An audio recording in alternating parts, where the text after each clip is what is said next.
여러분 반갑습니다. 합격 면접 노하우를 지금부터 알려드릴 저는 김태환 멘토입니다. 반갑습니다. 한 2시간 동안 여러분들이 서류를 합격하고 면접을 준비할 때 그 고민되는 그리고 어려운 상황들을 잘 이해하고 어떻게 하면 합격 면접 준비를 할 수 있을지 그 기본적인 노하우, 비법을 지금부터 알려드리려고 합니다. 그럼 저는 누구냐? 저는 기업에 있을 때는 채용 직무를 오랫동안 했고요. 현재는 헤드헌팅 회사, 헤드헌팅 회사의 대표로 있습니다.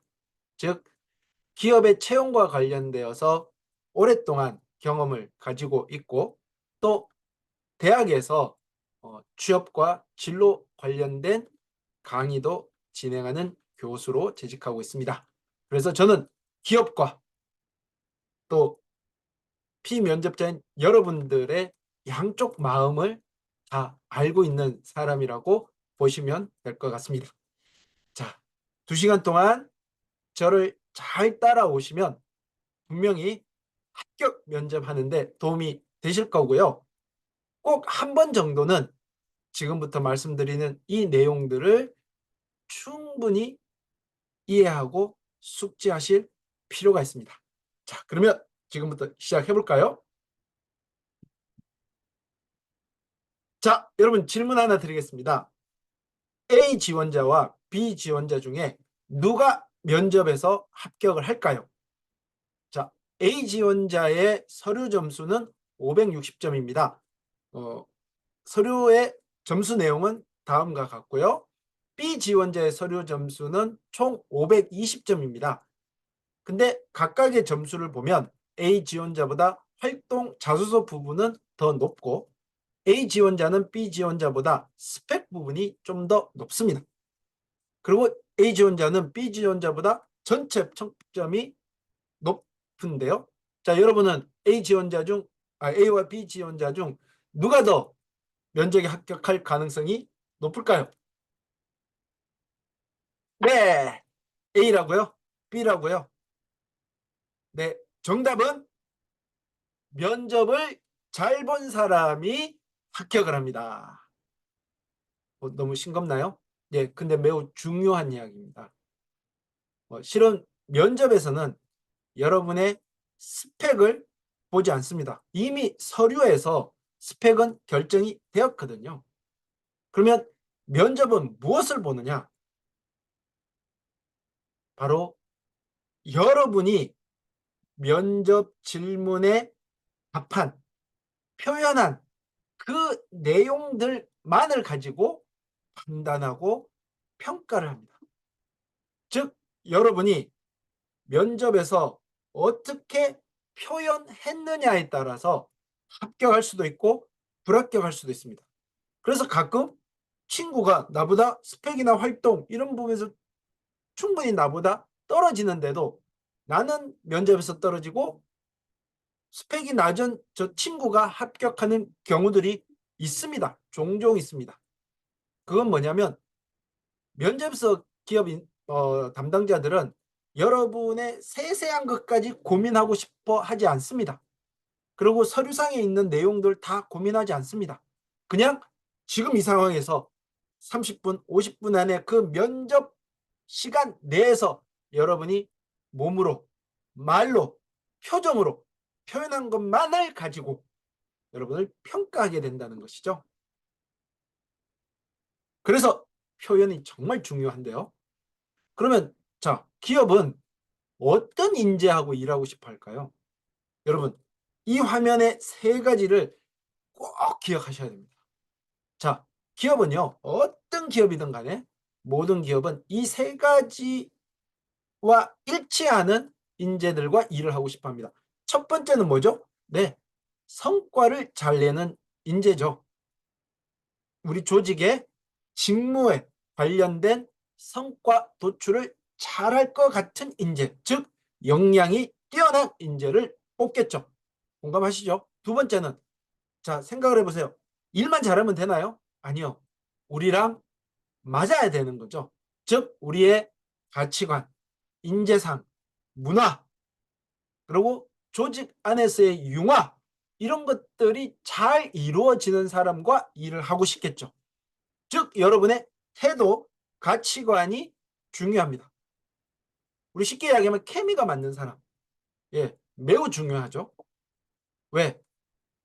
실력이 좀 부족한 건 커버할 수 있지만 태도나 가치관이 안 맞으면 이건 바꿀 수가 없거든요. 그래서 요즘 되게 중요하게 여기죠. 마지막 세 번째는 뭘까요? 바로 관심입니다.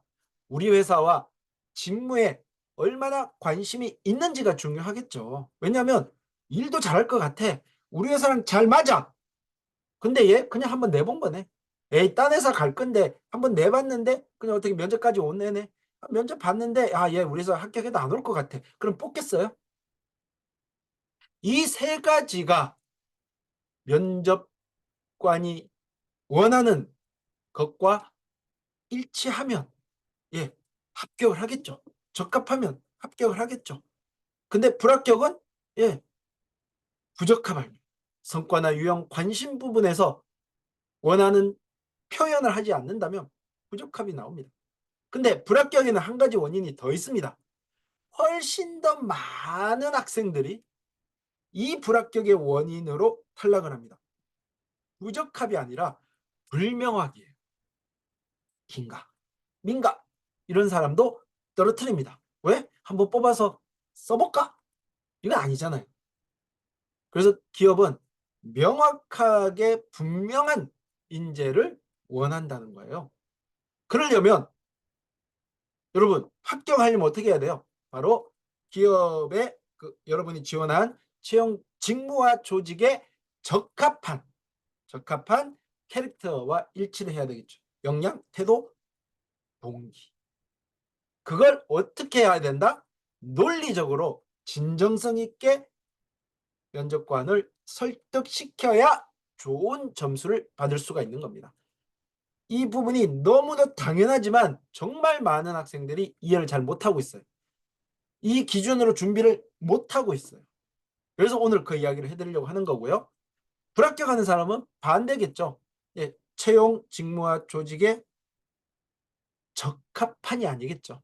적합하지 않은, 즉 캐릭터와 명확하게 일치 안 하는 사람, 부적합. 근데 명확하게 일치하는지 안 하는지 애매해. 이런 분도 떨어집니다. 근데 대부분 누가 떨어진다? 어떤 분들이 많이 떨어진다?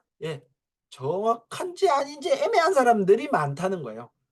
아예 명확하지 않은 분은 그 기업이 원하는 수준이 아니란 이야기니까 이거 뭐 떨어져도 할 말이 없어요. 근데 스펙도 되는데 내가 표현을 잘못해가지고 분명하게 설득을 못 시켰다. 이건 누구 책임? 여러분 책임. 뭘 못해서 그렇다? 면접 준비를 제대로 못해서 그렇다. 최소한 그 순간은, 그 상황은 안 만들어야 되겠죠? 그래서 불합격하는 분들을 보면 이 두 가지 중에 한 가지를 못했을 때 불합격을 합니다. 주장을 하죠. 질문을 하면 주장을 해야 되겠죠. 그 주장이 바로 이 역량, 태도, 동기에 일치하지 않거나 명확하지 않을 때 불합격을 합니다. 근데 주장은 명확해. 근데 믿을 수가 없네.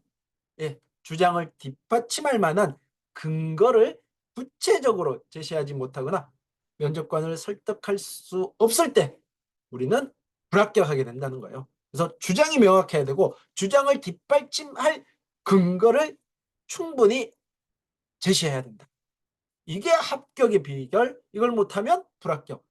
실제 제자 중에 대기업에 탈락한 학생이 대기업으로부터 받은 이메일입니다. 인사부에서 받은 이메일인데 뭐 쭉 내용들이 나오는데 이 중에 뭐가 나오냐면 왜 떨어졌냐? 다만 지원자님께서 경험하신 내용 중에서 지원 직무에 대해 어필할 수 있는 부분을 어떻게 하면 잘 표현할지를 고민해 달라고 해요. 저희 지금까지 떠든 게 뭐죠? 기업은 내가 표현한 만큼만 평가한다. 왜? 그 안에서 사람 뽑아도 충분히 필요한 사람 뽑을 수 있어요. 내가 제 말은 좀 이상하게 하는데, 좀 어눌하게 하는데, 잘못한 것 같은데, 뭔가 가능성이 있을 것 같은데, 내가 막 찾아보고 한 뽑아서 고민해볼까?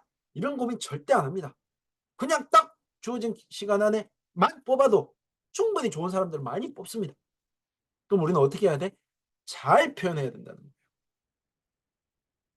그래서 제가 한번 생각을 해봤어요.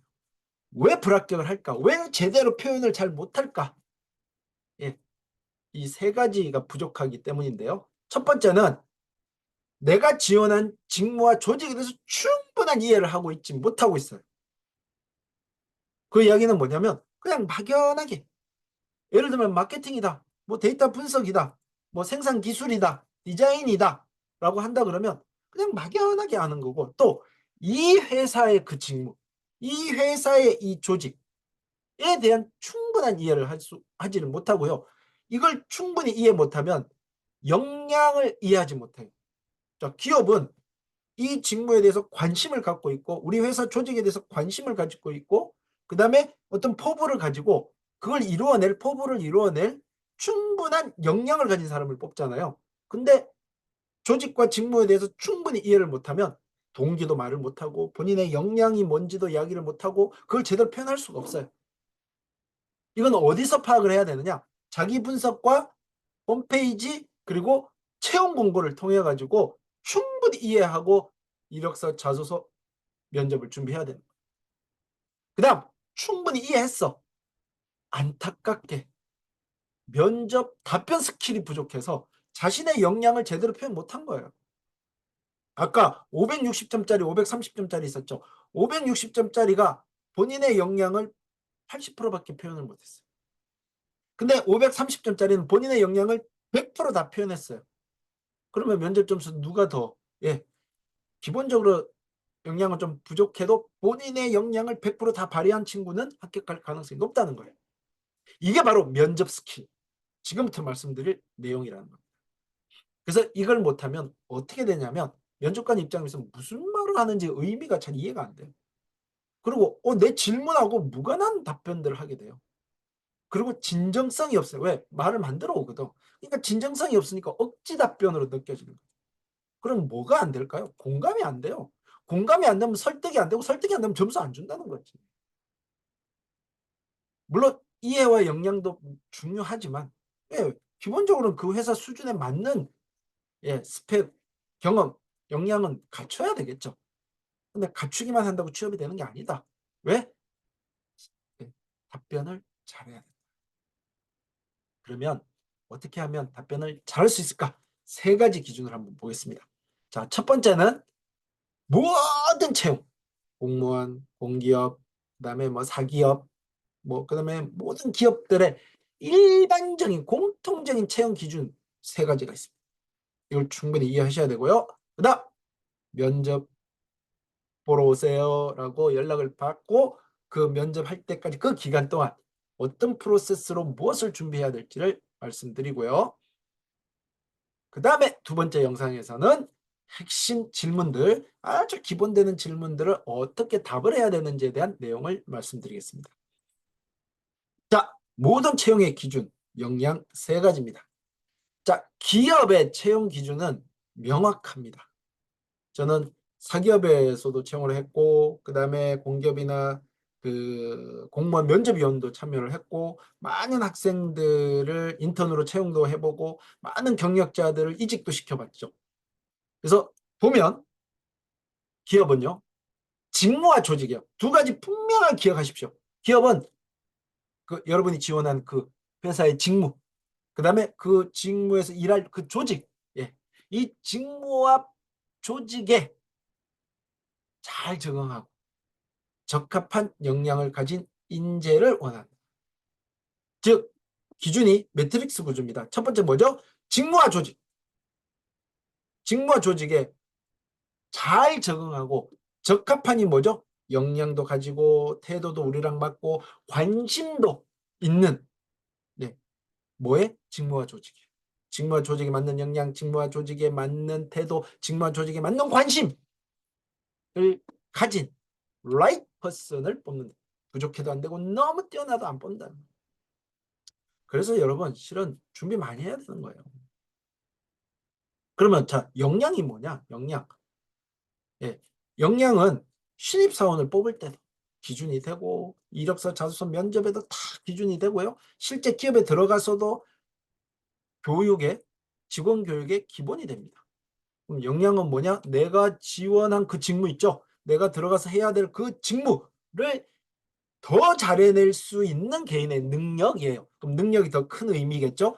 내가 가진 모든 능력, 모든 할 수 있는 것들을 할 수 있는 힘, 예, 이런 것, 지식, 기술 이런 것들을 능력이라고 한다면 그 중에서 이 직무를 마케팅 직무, 영업 직무, 뭐 인사 직무, 해외 영업 직무, 그다음에 뭐 연구개발, 디자인, 뭐 생산기술, 품질 등등등 그 내가 지원한 직무를 더 잘해내는데 꼭 필요한 거, 더 필요한 거, 필수적으로 필요한 능력.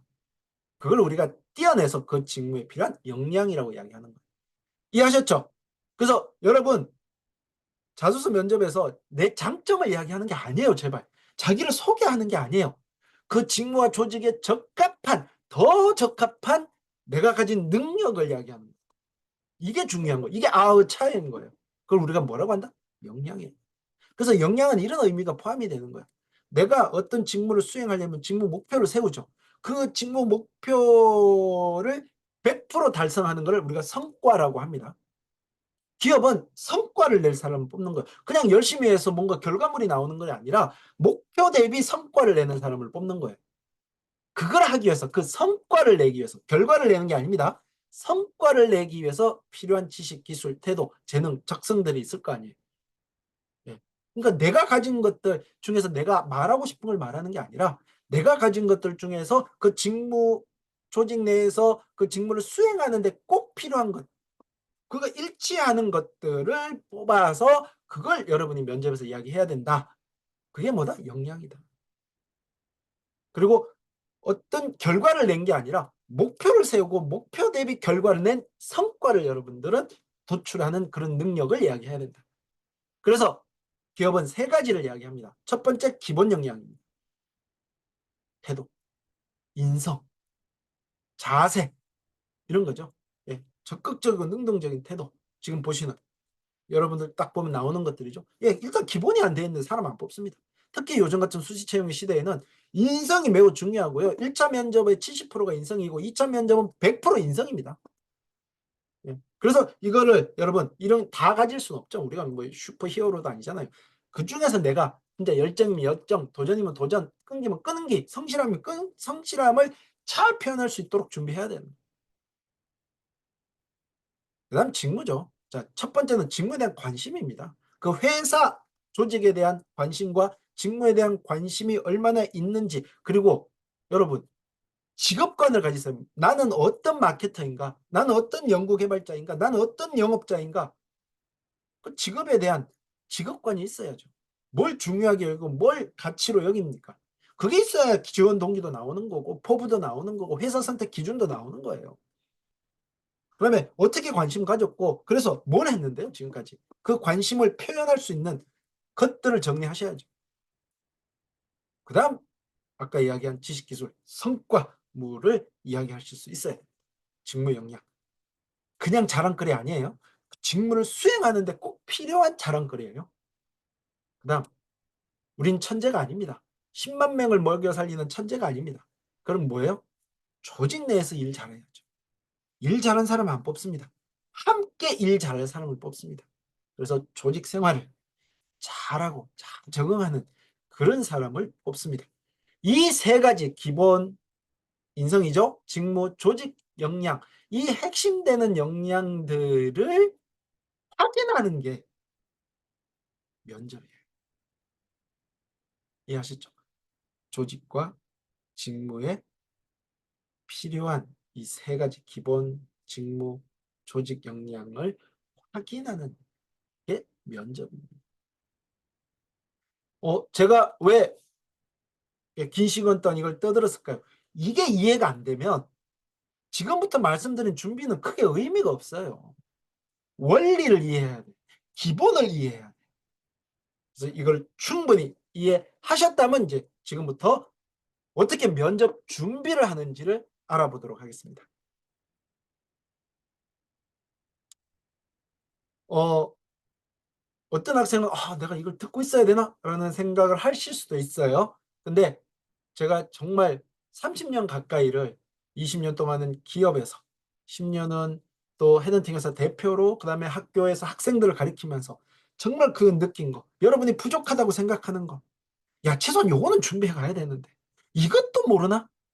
라고 하는 거 그다음에 기업의 후배들 선배들 있겠죠 인사팀에 그분들이 최소한 요거는 준비해야 되는 거 아니에요?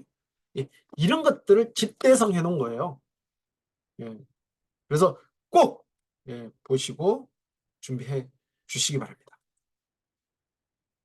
자, 다시 한번 이야기하고 넘어가겠습니다. 면접평가의 3요소는 기업과 직무에 대한 동기와 인성, 태도, 마인드 되게 중요하고 거기에 대한 준비, 그다음 직무 전문성, 그다음에 조직, 부합성 이 세 가지를 정리해 보세요. 이 세 가지의 자신의 역량들을 지식, 기술, 태도, 경험 이런 것들을 정리해 보십시오. 자, 면접은 이렇게 이루어지죠. 면접 준비하고 면접장에 가서 대기하고 면접장에 들어가고 뭐 면접 보고 그다음에 퇴실합니다. 이 전체 과정을 남은 시간 동안 말씀드려 보겠습니다. 면접 준비.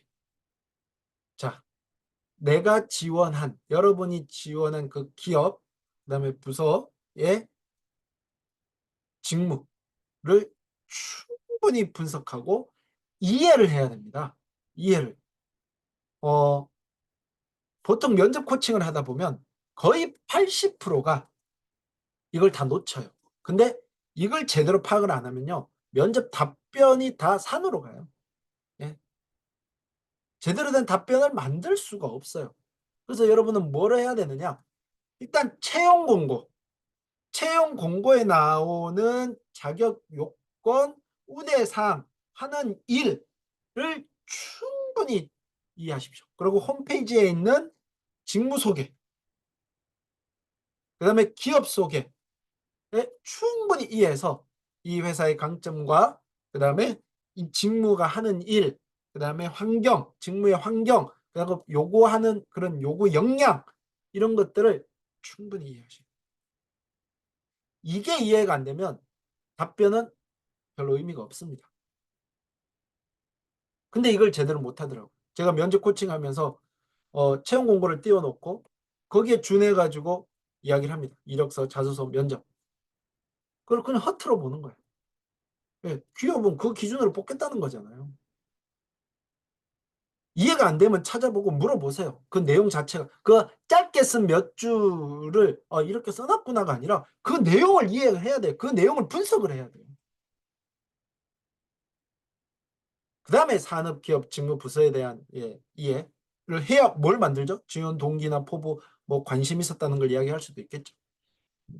그리고 기업과 직무에 맞는 나만의 키워드 역량을 만들어야 된다고 했습니다. 자, 직무와 기업에 적합한 나만의 키워드 역량을 만들어야 된다 그랬죠. 요거 만드는 방법은 뒤에 나오니까 그때 다시 한번 설명을 드리겠습니다. 자, 충분히 조사해야 된다.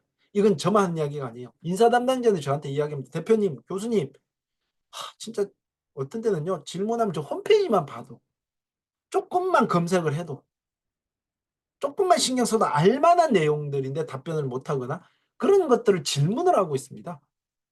정말 그러면 너무 성의가 없지 않나요? 남의 일 아닙니다.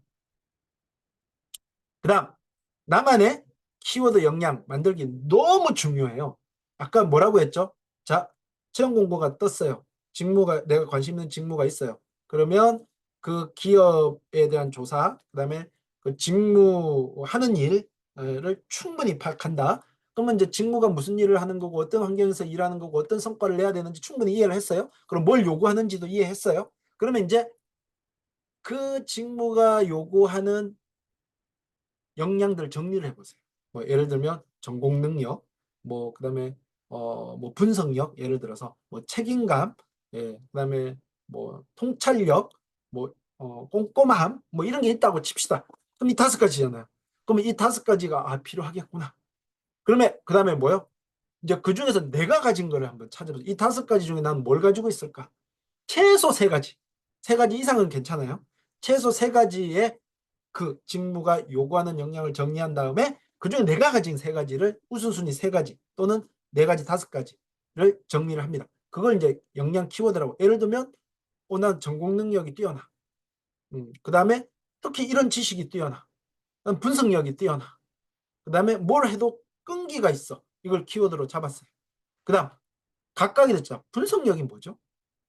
끈기는 뭘까요? 여러분 왜 전공 지식이 뛰어나다고 생각하죠? 어떤 부분이 뛰어난가요? 이렇게 역량에 대한 정의를 내려보세요. 그 다음 그 역량이 왜 필요하죠? 필요한 이유를 써보세요. 자, 본인은 어떻게 해서 가지고 있는 거죠? 여기서 이제 여러분의 경험, 사실, 케이스 이런 것들이 나오는 거죠. 정리해보세요. 그 다음 이런 역량을 업무에 그러면 어떻게 적용하실 거고 어떤 성과를 내는데 적용을 하실 건가요? 자, 이렇게 그럼 자 역량 1번, 역량 2번, 역량 3번이 있고 각각 역량에 대해서 그 무슨 뜻인지 내가 생각하는 이게 무슨 뜻인지 왜 필요한지 그 다음 나의 경험 그 다음에 업무에 어떻게 적용할지까지 정리를 해주셔요. 이건 무조건입니다. 여기까지 되면 1번 자기소개도 가능하고요. 뭐 당신은 어떤 역량을 가지고 있습니까? 다 표현 가능하고 한 70% 커버됩니다. 이 준비를 꼭 해주시고 그 다음에 이제 면접 유형별로 면접 답변 준비를 하는 거죠. 그래서 기본적으로는 기본 제가 뒤에 나오는데 기본 질문에 대한 답변을 달고 그다음 뭐 족보 찾아가지고 답변을 다는 겁니다.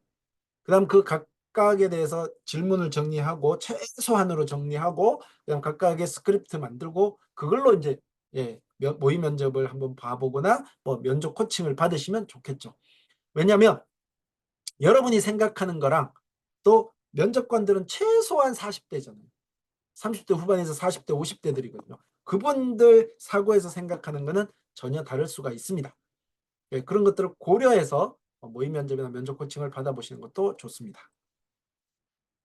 자, 준비! 면접관 가기 전에, 면접장으로 가기 전에 면접 장소 지점, 뭐 대리점, 사전 방문하는 것도 되게 좋습니다.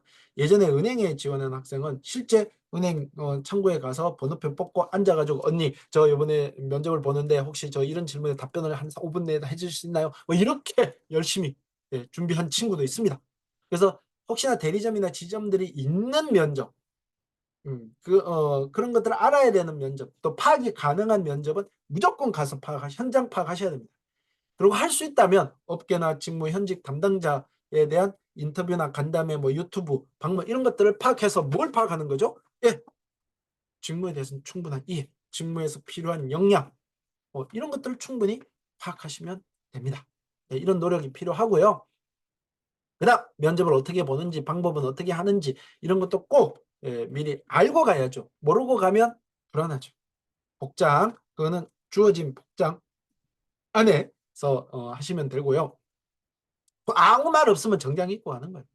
그리고 캐주얼 하면 보통 캐주얼을 정말 거기서 뭐 청바지나 이런 평상복을 입고 와라 하지 않는 한은 캐주얼도 면이나 그러니까 넥타이를 안 하고 자켓을 입지 않는다는 정도가 캐주얼인 거죠.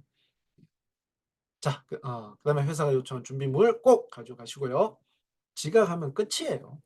그래서 항상 2, 30분 전에 미리 도착해서 본인 왔다라고 확인받고 이렇게 준비 대기하고 있어야 됩니다. 면접은 그 건물 들어가면서부터 시작이에요.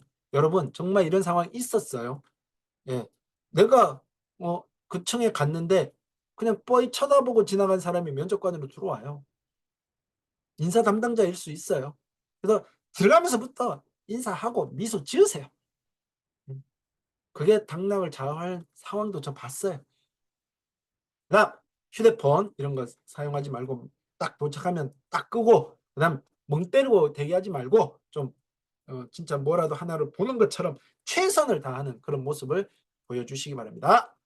자, 입실합니다. 자, 이제 대기자 보통 이제 뭐 1대다나 다대다 이죠. 어떤 경우는 그냥 입실하면 문 열고 들어가야 되니까 자, 문 열는 순간부터 면접은 시작된 거예요. 그래서 문을 딱 열고 면접관 보이죠? 미소 지고 목내 15도 목내를 합니다. 그다음 의자 앞에 섭니다. 가서 툭 앉지 말고 의자 앞에 바로 서 있습니다. 그리고 미소 지으면서 면접관을 바라보고 인사를 합니다. 안녕하십니까? 인사부터 하고 안녕하십니까? 이렇게 합니다. 안녕하십니까? 동시에 하지 않습니다. 안녕하십니까? 면접관 먼저 보세요. 안녕하십니까? 하고 나서 인사를 하십니다. 이때는 경례를 합니다. 그리고 이렇게 서 있으면 또 면접관을 쳐다봐야죠. 보고 있으면 면접관이 네, 반갑습니다. 앉으세요. 그러면 감사합니다 하고 앉으시면 되겠습니다. 자, 보통은 여학생들은 공수 자세인데 뭐 해도 되고 안 해도 됩니다. 목례는 이렇게 15도 고개만 처음 문 열고 들어갈 때, 경례는 이렇게 30도 구부리시는데, 말을 할 때 뭐부터 한다? 말부터 한다. 안녕하십니까? 이렇게 한다는 겁니다. 안녕하십니까? 이렇게 하는 게 아닙니다. 요거 지켜주시고요. 자, 앉으라고 할 때 감사합니다 하고 앉으시고요. 그 다음에 앉으셨으면 어떻게 하느냐? 바른 자세로 앉아야 되잖아요. 그래서 딱 90도입니다. 허리, 무릎, 그다음에 발, 이게 딱 90도가 되도록 이렇게 앉는데, 이렇게 딱 붙어 이렇게 앉지 말고 좀 주먹 하나 정도 떨어져서 바른 자세로 이렇게 딱 앉아주시면 좋습니다. 왜냐하면 여러분들 이렇게 완전히 기대면 나중에 자기도 모르고 이러고 있어요. 그래서 주먹 하나 정도, 등받이에서 주먹 하나 정도 떨어져서 바른 자세로 앉으시면 좋을 것 같습니다. 그 다음에 발은 발바닥에서 안으로 이렇게 넣지 말고요. 이렇게 있다가 이렇게 넣지 말고 90도, 발은 90도 아니면 살짝 앞으로 내주시면 좋을 것 같아요. 그럼 시선이 90%의 면접은, 자, 끝까지 면접관을 봐. 자, 3명이 있으면 앞에 분 보고 계세요. 앞에 분 보고 계시면 됩니다. 그래서 미소. 자, 입꼬리 살짝 힘만 줘보세요. 입꼬리 살짝. 멍 때리는 게 이거거든요. 눈 초점 먹고 근육 풀리면 멍 때리는 거예요. 그래서 입꼬리에 살짝 힘. 그렇게 하시면 됩니다. 자, 말씀드린 대로 너무 딱 붙어 앉지 말고 한 주먹 하나 정도 떨어져서 앉는다. 자, 다리는 이렇게 살짝 앞으로 내거나 90도를 해야지 이렇게 꼬아서 넣거나 안쪽으로 넣으시면 안 됩니다. 그래서 가슴 딱 펴고 이렇게 딱 손을 얹고 이렇게 앉아주시면 자신감 있게 어깨 펴고 그렇게 앉으시면 됩니다. 자, 요 자세에서 여러분, 보통 우리가 이 소통에서 70%는 태도에서 나타난다 그러죠. 의사소통의 70%는 태도에서 나타납니다. 실제 그렇습니다. 면접관으로 앉아 있으면 아무리 말을 잘해도 태도가 나쁘면 탈락이에요. 탈락. 그래서 태도는 매우 중요합니다. 눈 초롱초롱, 눈 초롱초롱, 표정, 자신감. 이 상태에서 그다음에 목소리, 이게 중요해요. 이게 먼저 중요해요. 그 다음에 내용이에요. 그 다음에 내용. 그래서 면접 태도 8가지를 말씀드리도록 하겠습니다. 자, 집중. 첫 번째, 시선. 계속 강조합니다. 이거 익숙하지 않은 분들, 특히 우리나라 사람들 시선 보기 되게 힘들어 하잖아요. 연습하세요. 거울 앉혀놓고 거울 앞에 앉아서 나를 쳐다보세요. 계속. 표정 짓고. 자, 보이시나요? 네. 계속 이 상태. 눈 맞춰. 눈 맞춰. 자, 처음 들어가서 가운데 분을 봅니다. 근데 면접을 진행하면, 면접은 대화입니다. 기본은 뭐예요? 말하는 사람 보시면 돼요. 말하는 사람 보고 있다가 다 끝나면 또 가운데 쳐다보고 있다가 또 누가 오른쪽 분이 말하면 오른쪽 분 쳐다보고 있으면 되죠. 대화잖아. 그래서 나랑 대화를 할 때 나한테 질문을 하면 질문하는 사람 쳐다보시면 돼요. 이쪽 분이 보면 이쪽 분이 이렇게 쳐다보시면서 이야기하면 되고요. 근데 이제 다른 사람하고 대화를 하고 계세요. 그러면 나도 그 대화하는 이 피면접자 보는 게 아니라 대화를 하시는 면접관을 보시면 돼요. 어쩌면 또 가운데 또 보고 있다가. 자, 어쨌든 내 눈은 면접관에서 절대 벗어나면 안 된다. 자, 이렇게 보고 있어야지. 이렇게 하거나 이렇게 하거나 이렇게 멍 때리거나. 진짜 면접관 보고 있으면 정말 꼴 보기 싫어요. 그래서 눈 힘 빡 주고 쳐다본다. 왜 이렇게 강조할까요? 실수 많이 하십니다. 그리고 말할 때 눈 이렇게 돌리지 마세요. 막 이렇게 생각한다고 버퍼링 한다고 막 눈을 위로 깔았다 절대 안 되십니다. 그렇게 하시면 되고요. 그다음 눈만 이렇게 돌리지 말고 시선하고 몸도 같이 돌려서 바라보시면 됩니다. 표정, 말 안 할 때 어떻게 한다? 계속 이렇게 못합니다. 그래서 입꼬리에만 살짝 힘주고 있다가 말할 때 미소를 지으면서 이야기하세요. 이게 리액션이잖아요. 예. 대화하는데 표정 없이 말하는 사람은 대화가 재미가 없어요. 그래서 리액션 정말 중요합니다. 자신 있게 이야기를 하시는 거예요. 자, 목소리. 보통 한 1.5m, 2m 정도 떨어지거든요. 그래서 평소보다 조금 더 크게 앞으로 전달하듯이 이야기를 해야 됩니다. 근데 보통 그 말을 어떤 식으로 하냐면, 자, 말은 끝까지 해야 합니다. 목소리는 평소보다 조금 더 크게 해야 합니다. 이렇게 끝을 흐려요, 자꾸. 여러분들 말이 이렇게 가다가 뚝 떨어져요. 이게 평소 우리 말투거든요. 근데 자신감 있는 말투는 어떻게 하냐면, 말은 끝까지 해야 됩니다. 발음은 정확하게 천천히 해야 합니다. 자, 다, 요, 까.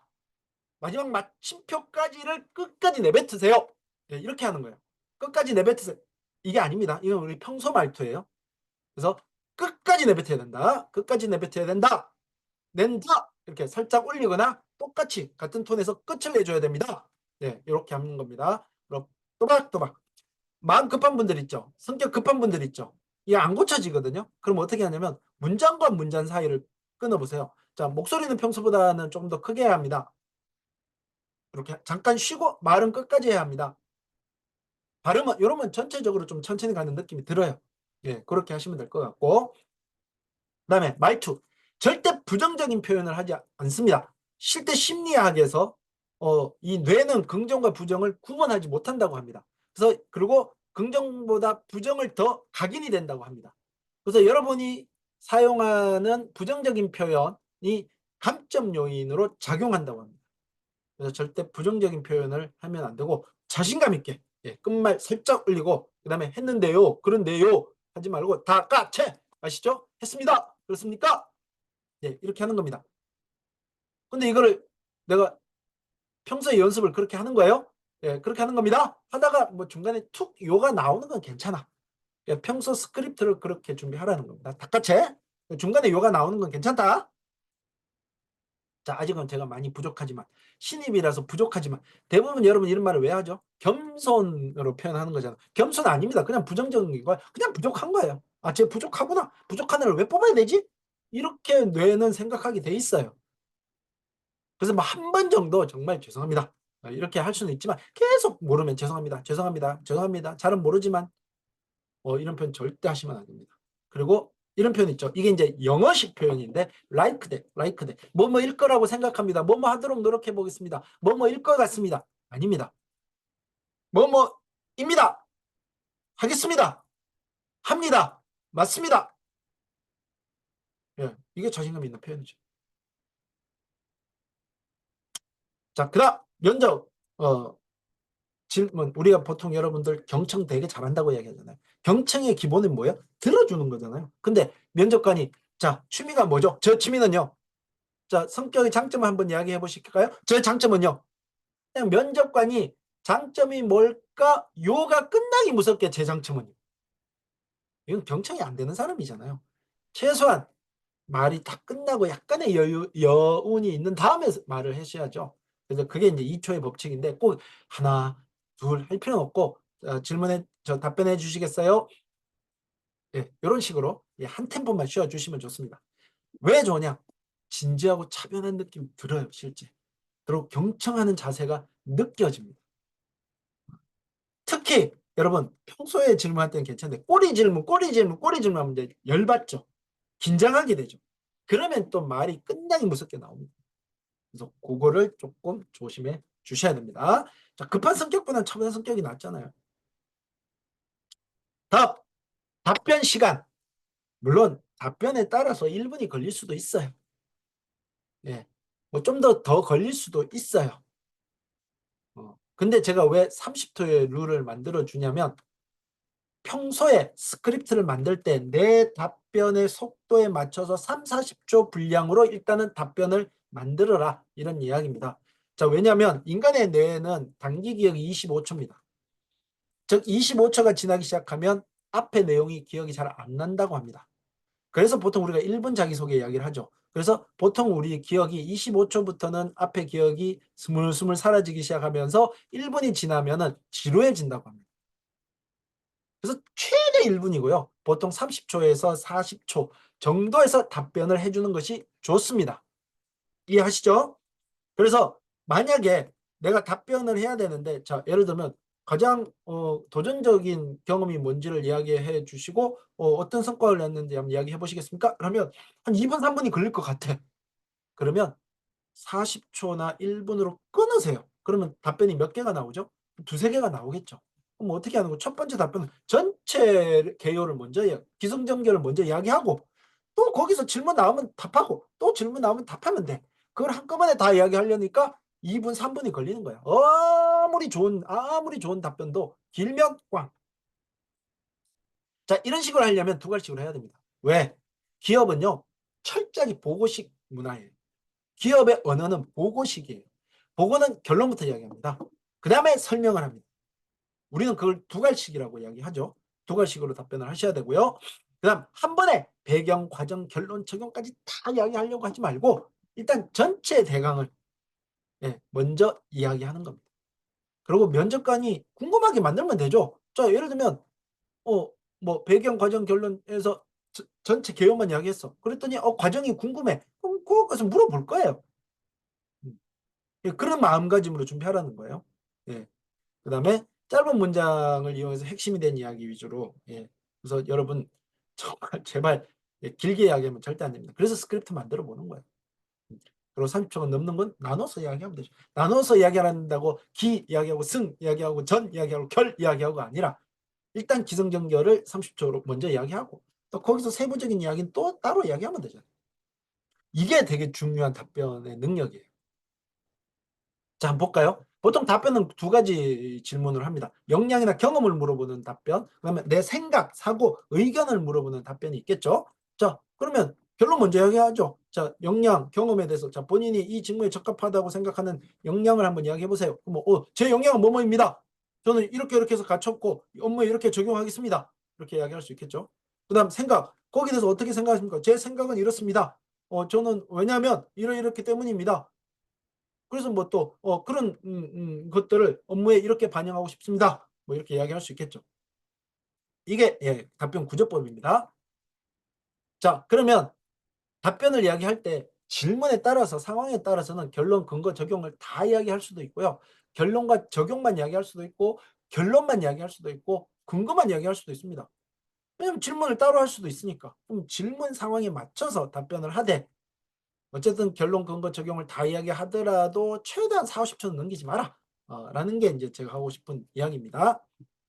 이렇게 하려면 스크립트 만드셔야 돼요. 예. 이 스크립트를 만들면 이렇게 첨삭을 해볼 수가 있잖아요. 그러면 이게 면접관 입장에서는 되게 논리적인 사고 구조를 가졌다라고 생각을 해줍니다. 예. 막 머리에서 떠오르는 대로 막 이야기하면 말이 길어질 수밖에 없습니다. 물론 내가 준비 안 해간 거를 답변을 시킬 수도 있죠. 근데 이렇게 준비를 많이 하다 보면 전체적으로 논리성이 길러지겠죠. 스크립트 꼭 만드세요. 자, 단계별로 한번 보도록 하겠습니다. 자, 결론! 뭐부터 한다? 두 가지 키워드. 키워드는 뭐다? 역량 키워드. 역량. 아까 이야기했죠. 지식이 될 수도 있고, 뭐 기술이 될 수도 있고, 태도가 될 수도 있고, 경험이 될 수도 있어요. 그래서 그 키워드를 이제 이야기를 하고, 그 다음에 그 키워드에 대한 답변하기 위한 요약 또는 뭐 역량을 설명 이런 것들이 좀 필요하겠죠. 그 다음에 이제 근거를 제시해. 이게 주장이잖아요, 여러분. 아까 이야기한 주장이잖아. 그 질문에 대한 결론을 먼저 주장하죠. 근데 예를 들어서 내가 영업에 대한 질문, 자, 영업할 때 가장 중요한 게 뭐라고 생각하세요? 그런데 뭐 다 필요하겠죠. 근데 영업을 하는 데는 뭐 예를 들면 저는 꼼꼼함, 영업 꼼꼼함이 중요할 수도 있어요. 근데 저는 영업은 결단력이라고 생각합니다. 뭐 추진력이라고 생각합니다. 분석력이라고 생각합니다. 이게 조금 더 맞는 말이잖아요. 그럼 일단 주장이 맞아야 되겠죠. 이 직무 조직에 적합한 주장인가, 적합한 키워드인가 이걸 먼저 정리하고 그 다음에 거기 실제 그렇다는 거, 내가 분석력이 있다는 거, 추진력이 있다라는 거를 설명해야 되겠죠. 이건 뭐예요? 근거예요. 공감을 시키는 거예요. 아무리 잘하면 나 책임감 있습니다. 누가 믿어주나요? 이 근거를 통해서 믿어주는 거죠. 근데 여기서 이제 보통 말을 길게 막 설명을 길게 합니다. 막 과정을 엄청 길게 합니다. 과정은 짧게 합니다. 상황, 결과만 이야기하고 과정은 짧게 이야기하시면 돼요. 그러면 궁금하겠죠?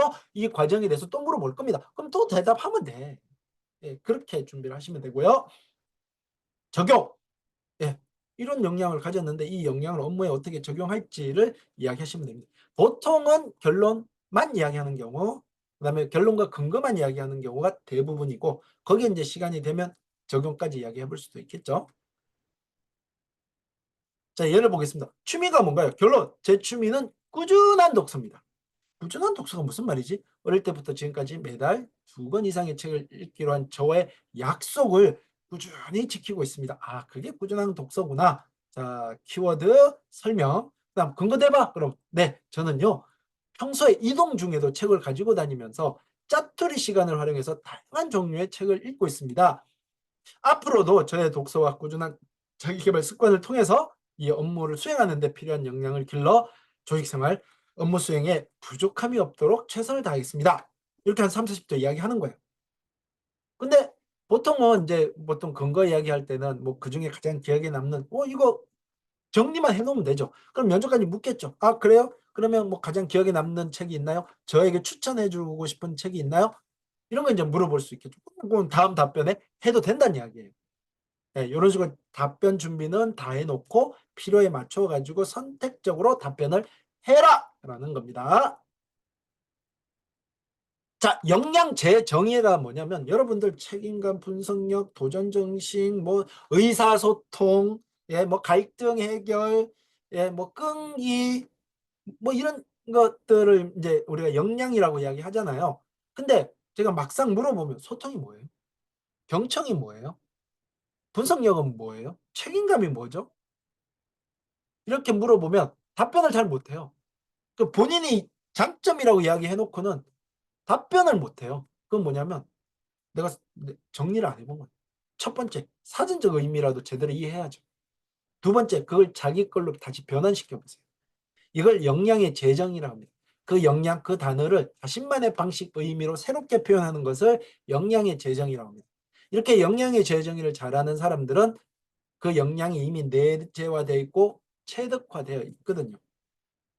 그 다음에 그 역량의 정의한 대로 표현할 수가 있어요. 자, 예를 들면 저는 책임감을 한결같음이라고 생각합니다. 내가 잘할 수 있든 잘 못하든 시간이 있든 시간이 없든 어떤 상황 속에서도 끝까지 그걸 해내는 한결같음입니다. 라고 정의를 내리는 거예요. 그게 이제 제 나름대로 그 역량을 재정의하고 체득화시킨 거예요. 그러면 이제 그래요? 그럼 그 사례 한번 이야기해 보실래요? 그러면 뭐라고 얘기하면 될까요? 내가 할 수 없는 상황에서도 한결같이 해냈다는 걸 이야기하면 되잖아요. 그러면 할 수 없는 상황이 뭔지를 설명하고 그걸 어떻게 이루어냈는지를 설명하면 되겠죠. 예, 사례를 표현하기 위한 목차가 되기도 해요. 자, 그래서 뭐 예를 들면 뭐 커뮤니케이션은 단순히 정보를 전달하는 게 아니라 상대방이 정확히 인지할 수 있도록 지속적으로 확인하는 거다. 이게 이분이 생각하는 커뮤니케이션인 거예요. 이런 식으로 재정의를 내려보라는 거예요. 그러면 나중에 커뮤니케이션 물을 때 사례도 이런 식으로 답하면 되는 거예요. 예, 뭐 몇 가지 사례 이렇게 만들어 놨었는데 참고하시라고 제가 뭐 영업은 디테일이다. 뭐 품질도 디테일이다. 뭐 이런 것도 되게 많죠. 예, 뭐 주인의식은 내 이름 석자다. 왜? 중요하다. 뭐 이런 의미, 뭐 이런 것들을 이제 만들어 보는 거예요. 그리고 이렇게만 끝내면 안 되고 이거에 대한 의미를 만들고 사례를 만드셔야 돼요. 자, 이런 분들 많아요. 어떻게 다 신입이 다 아는 질문만 받겠어요. 모르는 질문도 받겠죠. 근데 면접은요. 모르는 질문 받아도 끝까지 이야기해 보는 거예요. 자, 그래서 모르는 질문을 받으면 모르겠는데요. 바로 이야기하지 말고 하나, 둘, 셋. 예, 생각을 해봤는데 그 부분은 잘 모르겠습니다. 미처 그 부분은 준비하지 못했습니다. 꼭 준비하도록 하겠습니다. 이렇게 끝까지 생각하는 태도. 예, 이건 뭐야? 적극적인 태도. 적극적인 태도가 중요하다. 그냥 뭐 바로 포기 이러지 말라는 거예요. 그리고 일부는 알고 있어. 그러면 알고 있는 것만 먼저 이야기하세요. 알고 있는 걸 먼저 이야기하고 그다음 예, 제가 알고 있는 여기까지입니다. 라고 끝까지 이야기하려는 그런 태도를 좀 보여주시기 바랍니다. 자, 질문을 했는데 답변할 만한 건 아니야. 그래서 뭐 어정쩡하게 이야기하거나 막 생각해내가지고 과장적으로 이야기하면 절대 안 됩니다. 이게 오히려 감점이에요. 그리고 무슨 말인지 이해를 못했어. 질문의 의도를 파악 못했어. 근데 그런 거 이야기했을 것 같대라고 그냥 이야기하면 쟤 말귀 못 알아듣네라고 생각할 거예요. 그럴 때는 질문하세요. 질문해도 전혀 상관없습니다. 죄송합니다. 제가 그 질문을 이렇게 이해했는데 맞을까요? 뭐 이렇게 질문을 하시면 됩니다. 그렇게 하면서 또 생각하는 시간 벌을 수도 있겠죠? 자, 여러분, 항상 질문을 한 이유가 있습니다. 질문의 의도를 파악하고 의도를 알아야 정확한 답변이 나오겠죠. 그 훈련이 필요한 거예요. 저 왜 질문할까? 취미 왜 물어볼까? 이거 왜 물어볼까? 아, 이걸 알고 싶어 하는 거면 그럼 거기에 맞는 답변을 해야 되는 거죠. 그죠? 그래서 면접관 입장에서 내 입장이 아니에요. 내 입장에서 하고 싶은 말, 내 입장에서 자랑하고 싶은 걸 이야기하는 게 아니라 그 기업 직무 입장에서 도움될 만한 이야기를 해야 되는 거죠. 자, 그래서 모든 질문은 아까 뭐? 직무, 조직, 역량, 유형, 관심 중에 하나는 답변이 돼야 되는 거예요. 그 중에 하나는 답변이 돼야 되는 거예요. 인성과 관련돼서 이야기하든 관심 부분에 대한 걸 이야기하든 실질적인 직무와 관련된 걸 이야기를 하든 역량과 관련된 걸 이야기를 하든 한 가지 이야기해야 되는 거예요. 예. 왜? 면접관은 면접 왜 본다? 뽑아야 될 이유를 찾기 위해서. 왜 뽑아야 되는지 이유를 찾기 위해서. 그래야 점수를 매길 거 아니에요. 그래서 뭐 어떤 질문이든 나한테는 기회예요. 어떤 질문이든 나한테는 기회예요. 없습니다. 질문 있습니까? 없습니다. 하고 싶은 말 있습니까? 없습니다. 이게 정말 성의 없는 거죠. 그만큼 내가 준비가 안 됐다는 이야기잖아요. 예, 그래서 꼭 어떤 질문이든 짧게라도 답을 하셔야 됩니다. 자, 자, 스크립트 꼭 만드시라고 했습니다. 보통 30초 분량이 350에서 400자 정도 되는데 본인의 말톤 속도에 따라서 맞춰서 하시면 되고요. 그래서 길어도 50초, 30에서 50초 정도의 분량으로 만드시고 더 길어질 것 같다 그러면 쪼개세요. 그다음 구어체로 하는 거예요. 문어체로 쓰시면 안 되고 정말 말하듯이 스크립트를 만들고 통째로 외우지 마세요. 여러 번 반복해서 그냥 전체의 그 스토리를 기억하세요. 그냥 뼈대만 기억하라는 거예요. 음. 자, 예를 들면 이런 거죠. 네, 띄우고 제가 가장 존경하는 인물은 오프라 윈프리입니다. 가장 존경하는 사람이 누굽니까? 이렇게 물었을 때 오프라 윈프리를 보면서 운명은 조건이 아니라 개척이라는 걸 배웠습니다. 미국에서는 살아가기 힘든 여러 가지 악조건을 가지고 태어났지만 그런 조건을 극복하고 스스로 노력해서 미국 방송국 최초의 흑인 여성이자 최고로 존경받는 뉴스 진행자가 되었습니다. 저 또한 뭐 블라블라블라 이렇게 이야기하겠죠. 그러면 아, 나 오프라 윈프리에 대해서 이야기해야지. 운명에 관련된 거, 스스로 노력하는 사람, 그리고 왜 닮고 싶은지를 이야기하면 되겠다. 그리고 여러 번 이야기하는 거예요. 이걸 통으로 외우려고 하지 말고. 자, 이렇게 이제 답변 태도들에 대해서 한번 봤고요. 그럼 퇴실할 때도 자, 나가도 좋습니다. 그러면 일어나서 인사합니다. 감사합니다. 어떻게 한다? 감사합니다. 말부터 하고 그다음에 인사하고 그다음에 돌아서서 문 열고 나가면서 다시 한번 시선을 바라보고 목례하고 회전 하시면 됩니다.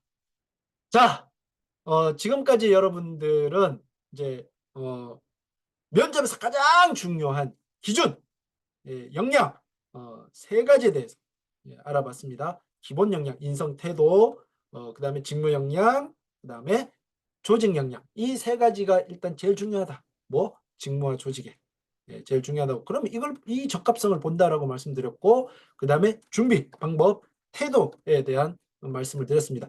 저건 뭐 거의 70%예요. 지금까지 말씀드린 게 70%예요. 그 다음에 이제 다음 영상에서 어떻게 답을 하는지를 알려드리려고 하는 겁니다.